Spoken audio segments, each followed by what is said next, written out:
So I got it, but I don't remember promising I'd hand it over. Huh? This thing's pretty cool. I've taken a bit of a liking to it.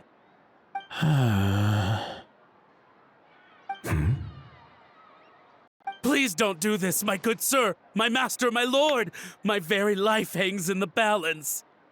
His life hangs in the balance? If this means so much to you, what are you gonna offer me in return? Are you trying to get him to say my life? How'd you know that? Because I watched that film with you. You should drop the act. We don't want a real misunderstanding in our hands. You're probably right. But honestly, I don't know what else to say. Sorry, this is the most myself I can be. Is that enough? Enough. More than enough. Who's this dude? Just think of me as a staff member from the Palais Mermonia. Now, if you don't mind, I have some questions for this gentleman about that life or death treasure you were just discussing. Truthful answers appreciated, of course. Oh no, I'm toast now. What's that supposed to mean? You don't think the Palais Mermonia has the ability to protect our citizens? No, I mean, yes, of course they do. Please ask away. I could do that. But I'd rather you just tell the whole story, from the beginning. I suppose I only have myself to blame. Such a rare antique, I couldn't resist. I'm a collector of antiques. Nothing excites me more than rare, old relics, and to be completely honest, if someone's selling, I'm buying. I don't care to ask where they sourced their goods. As for the seller of this particular item, well, I've never met him in person. We've had some prior dealings, but always under the cover of coded ads in some shady tabloids. Lost and found notices, missing person ads, that sort of thing. As long as I took care to hide a time and place somewhere within the text, then slipped some mora into the envelope before submitting the ad, it would get published. And that was that. No fuss, no trace. Simple, right? Normally, everything goes off without a hitch. But this time, I arrive at the pickup spot expecting a discreet in and out, and instead, I find a whole construction crew at work. That was not what we'd agreed, but I couldn't just let it go, so I reached out to him again the same way as usual. He replied, and do you know what he said? He told me that the item's now in the Palais Mermonia. Well, he wasn't lying about that. He insisted that it would be inconvenient for him to make an appearance himself, but said that if I could somehow find a way to retrieve it from the Palais, he'd give me a discount on the price. Of course it wasn't the discount that swung it. Do I look like I'm strapped for cash? Feeling smug now, are we? Feeling smug now, are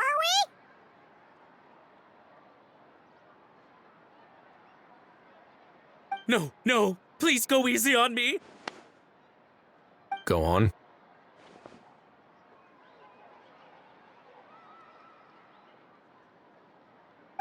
Where was I?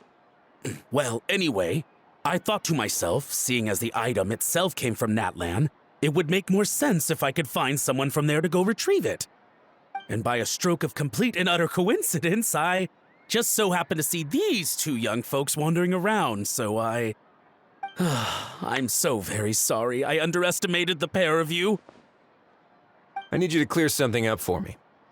You haven't paid the seller yet, correct? And yet he told you to collect the item from the Palais Mermonia. Was he not worried that you just split afterwards? Well, to be honest, though I can't claim to know him very well, he, on the other hand, seems to know my name and where I live. Besides, this is a guy who managed to get his hands on an ancient Natlanese weapon.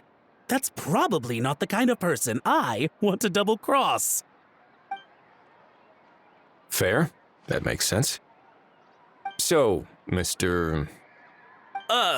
Please, just call me Argento. All right, Mr. Argento. Listen very carefully to what I'm about to say. It will determine how much of the rest of your life you'll be spending beneath the waves. What does he mean? Is he gonna drown him just like they do in those gangster films? Oh, I get it. He's talking about that place at the bottom of the Fontanian Sea. Shh, can it? Owing to your suspected involvement in the illicit trade of Natlanese relics, you're now one of the suspects in an international smuggling case.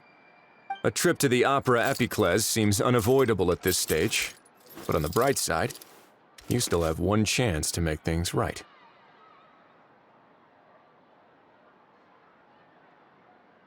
Okay.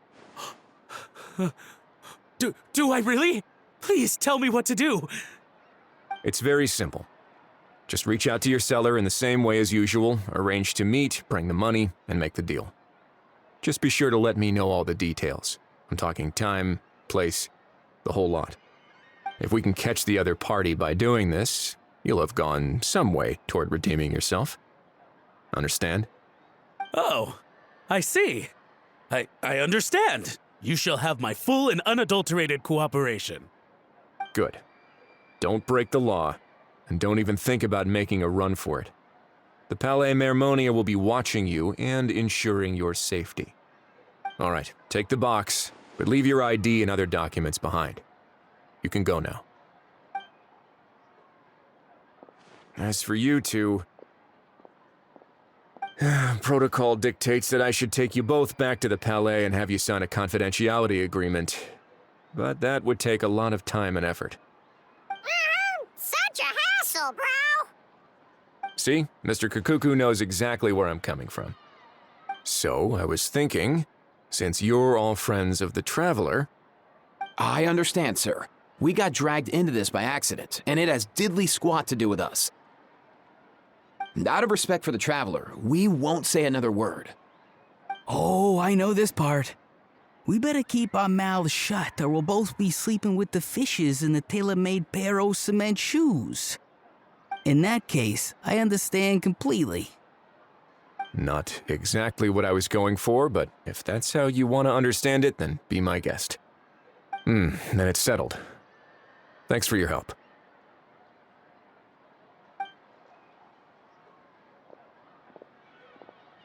Boy, am I glad that's over. That's enough work for one day. Time to head back.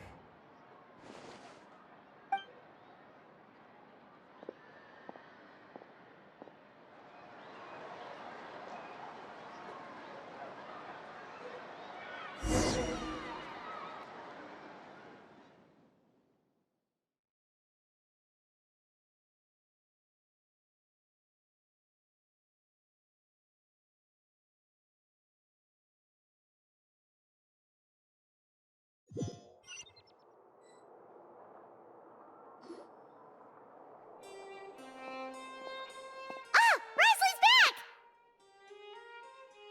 Judging by your expression, it must be good news, huh? It went smoothly, on the whole.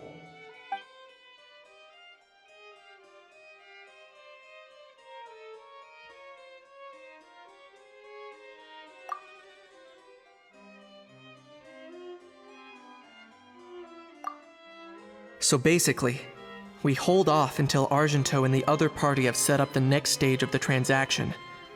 Then we plan our next move. Patience will be key. I get that. It's like hunting. I'm just not sure the other party will take the bait so easily. Well, if he didn't need the money, or if he valued self-preservation over making a profit, he could have walked away as soon as the contraband was brought to the Palais Mermonia. On top of that, although he hasn't shown his face yet, he seems to have no followers or accomplices, and he's relying on an extremely limited set of options to push the deal along. So, if you ask me, he seems like someone who cares a lot about his image and has a somewhat high opinion of himself, but lacks any real ability.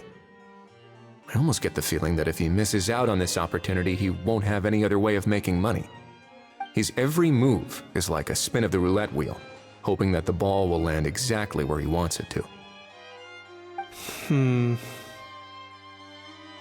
Or, I don't know. Maybe he'll cut his losses and vanish into thin air, and our efforts will have been in vain. At least Natlan will get the stolen relic back, so it won't have been for nothing. In that case, let's hope his arrogance stays in play. Everyone, I have just briefed the Morishose Phantom on the situation. As soon as there are any further developments, we will act without delay. When that time comes, we will be relying on your help.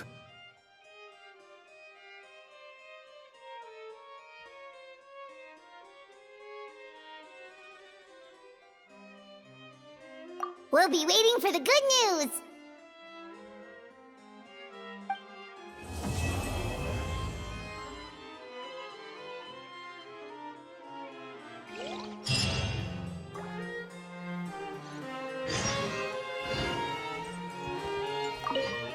On the topic of kidnapping cases... How exactly do we define the subject of a kidnapping? According to the regulations, I mean. Aside from humans, do pets count? What about sentient, non-human beings? Of course, melazines go without saying, but what about a being like a cuckoo? I am surprised that you are unfamiliar with the legal provisions on this matter. If I knew all the laws like the back of my hand, I wouldn't have ended up in the fortress of Meripede, would I? That is no laughing matter, Wriothesley.